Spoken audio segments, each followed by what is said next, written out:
Welcome you to a colloquium.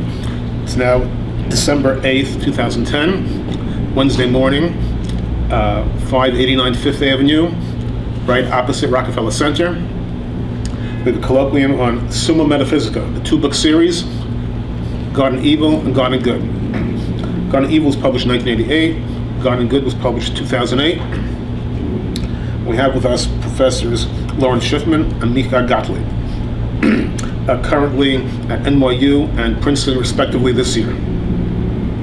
Okay, so the ground rules are there's no holds barred, nothing is off the table, and logic and truth are the supreme ultimate goals here. So I'd like to start off with throwing out to these distinguished professors, getting rolling. What are some components of Summa Metaphysica which might have intrigued you? Let me start with Professor Schiffman. Well, in rereading the second volume, I've been kind of intrigued by this idea of God realizing his potential for a variety of reasons. Normally we assume in Jewish philosophy, which has been very much influenced by Aristotelianism, and also Jewish mysticism is actually very much influenced through Maimonides by Aristotelianism. We assume that it's not really possible for God to change.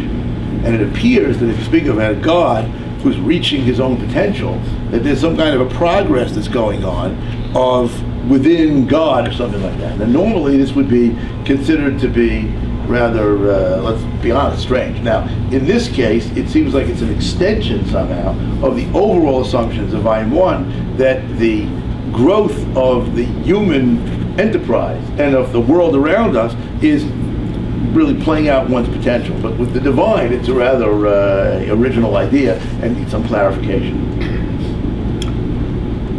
Professor Gottlieb? Well, I think what I was struck, first of all, with Volume 1 is the real profound optimism in the book. You're facing the issue of evil, and the Holocaust is clearly a very important component of this. It's kind of prime in your mind, and what I was struck by was this profound sense of optimism about human potentiality, human potential, and also really this kind of faith in human progress, which I think, you know, is a very bold move to make, and I think a lot of people have shied away from embracing the notion of progress after the Holocaust. And I think that comes out even more strongly in Volume 2, where, again, just to repeat what Professor Schiffman said, that again, this idea of the progress and the development of the individual's capacities then is given this kind of cosmic dimension, which actually, I mean, there are roots. You know, you see this kind of concept in German philosophy and Lessing, Hegel, things like this, and thinkers like this. But it's kind of interesting to bring this into the Jewish context. Yeah. So, first, my plan is to touch base with Professor Schiffman about his thoughts. I want to get back to you. Maybe you can extrapolate a little bit vis-a-vis, even minimally, vis-a-vis Lessing and Hegel, how they might dovetail into this, or how I might dovetail into them. Okay. Fair enough. So, we have to be careful, we know, we have to play by the rules. So, yes, Professor Schiffman, yes, I would say that normative Orthodox Jewish dogma would bristle at the concept of an evolving divine. And respectfully, and you're not challenging the genuineness of my metaphysics. You're pointing out that it might not be consonant. You're implying it might not be consonant with normative Orthodox Jewish dogma, and you're right. I agree. And I feel that there's a whole discussion: is there even a mainstream Jewish metaphysics, or is there just a theology detached from foundation metaphysics, which will be my position, which I suspect, without putting you on the spot, might be your position. Okay. But back to your point, I feel that, and I've wrestled with this issue. You see, and you're correct, Book 1 is very meticulously careful to be within the boundaries of classic mainstream Jewish dogma. And it's stamped, sealed, approved by a roster of Orthodox rabbis as well. With Book 2, which was written roughly 15 to 20 years later, I decided to start with a blank slate and detach from any dogma or theology and see where this path took me. Luckily for me, it dovetails well with Book 1. However, it diverges from classic contemporaneous Orthodox dogma. But see, the question that I would be concerned about is not whether it diverges from somebody's dogma, but whether or not the reason that that dogma was developed is philosophically necessary. Okay? Right. Now, that's the question which actually Professor Gottlieb probably knows more than I do about. However, my understanding is that the reason why some of these conclusions were reached in the Middle Ages, and even earlier by Aristotle, is because actually they're logically correct. Now, this is not always true, because sometimes they're built on assumptions that we no longer accept. But sometimes they seem to be logically correct. And the question is how you can define, if you define a changing God, so therefore you have an imperfect God. So the question is, I have an evolving not God. yet perfect God. I have an evolving perfection. Yeah, okay. I have an evolving perfection. And on some level, it enters the realm of semantics. Can perfection be evolving? And you can have 400 university courses on that subject. Can perfection be evolving? Okay. And remember, the Torah says there is a God. The Torah does not say there's a perfect God. One should now have a heart attack at that statement. But one can make a case that the God of Israel does make adjustments, and the God of Israel never self-asserts that the God of Israel is perfect. If we say that perfection means non-evolvement, so this becomes evolvement. But getting back to your main point, we tend to hold Aristotle, Maimonides on a very high pedestal, whereas respectfully, their metaphysics are fatally flawed, demonstrably fatally flawed. And there are major gaps in their respective metaphysics. And if they were so strong, they would be more prominent today. So what do I mean by that? From my humble perspective, as your humble, erudite student, metaphysics need to address certain key points. And I call these grand philosophy points, also known as the questions 5 or 7-year-olds ask, but never get answers to. Okay, here's some of the basic questions.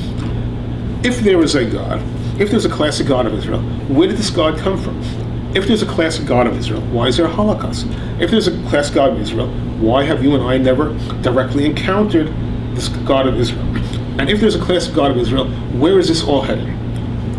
Next, on the other side of the ledger, if there is no God or no classic God of Israel, where did the cosmos come from?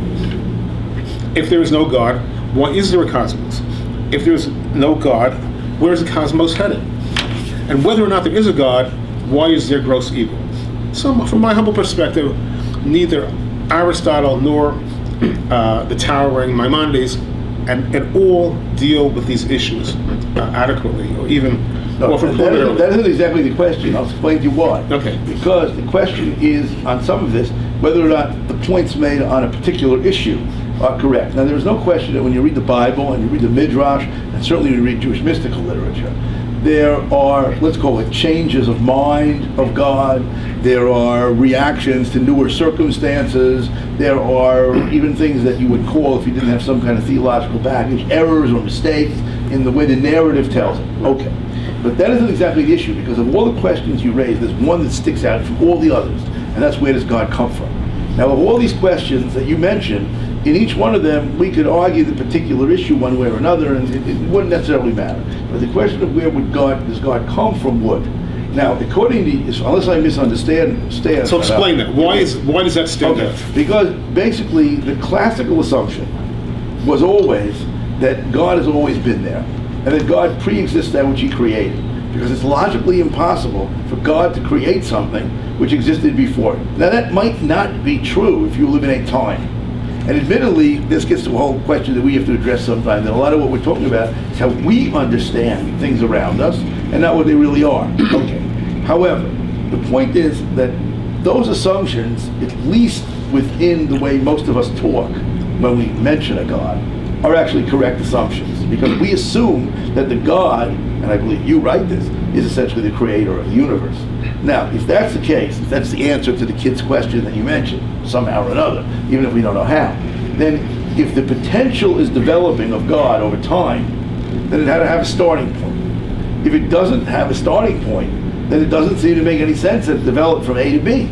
So therefore, if there has to be a starting point, right, that's what you need to explain. You need to explain how that there is a starting point. Now, one other point about this, which is that in a certain sense, the reason that this question differs from all of the other questions is because classically, at least in the whole Western religious tradition, it is like so fundamental. Something that you can say it's wrong and agree with it, that's fine. But you do have to address it. I agree with you 1,000 trillion %. Okay, I'm going to come back to you with your permission after Professor Gottlieb perhaps fleshes out some of his remarks before. Right. Might be able to explain some of mine better than I do. Well, actually, I would want to maybe come down from the lofty heights of metaphysics down to politics and maybe even religious polemics, because I think that there has been classically a strong resistance on the part of many Jewish thinkers to embrace the notion of the progressive development of humanity. And the reason for that is, well, you can really talk about it in sort of two directions. One is in terms of the sense that this is an adaptation of a Christian argument, that the sense of supersession, the sense that the later generations understand more than the earlier generations, and that the question is, and that's always among Jewish thinkers has been a very problematic position, something that they've resisted. The second question has to do with the second issue has to do with the issue of God's justice, and the question is, if God is just, you might think that that should involve the idea that in every generation, people have an equal opportunity to perfect themselves. But the notion of kind of a progressive education of humanity seems to imply that people at later generations have more of an opportunity to perfect themselves, to fulfill themselves, I think is more the term that you use, than individuals in an earlier generation.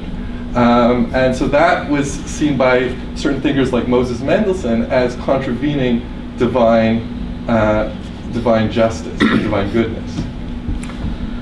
Okay, so you've opened up 300 discussions right there. By the way, I always want to add one point about progress.